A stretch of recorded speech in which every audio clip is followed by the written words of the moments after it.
രുദ്രാണി, എടി രുദ്രേ, ചോറിൽ വിഷം കലർത്തി കൊടുത്തോ? കൊടുത്തു. ഉഗ്ര വിഷമായിരുന്നല്ലേ? പട്ടി ചത്തു ഇല്ലേ? പട്ടിയല്ല, നമ്മൾ വളർത്തുന്ന കോഴിയല്ലേ ചത്തത്.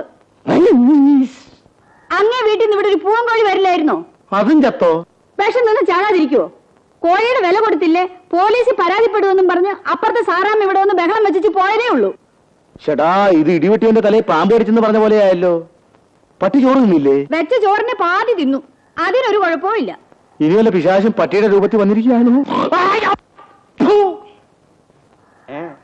അളിയ എന്തോന്നായി കാണിക്കുന്നേ? അളിയ, ഇത് പരിശീലനത്തിന്റെ 2ാം ഘട്ടമാ.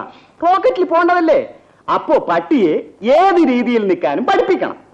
നാളെ ഇവളെ ഒന്ന് തല കുത്തി നിർത്തണം. അളിയാ, നെല്ലിക്കാത്തളം എന്നൊരു ചികിത്സയുണ്ട്, അതൊന്ന് പരീക്ഷിച്ചാ നന്നായിരിക്കും.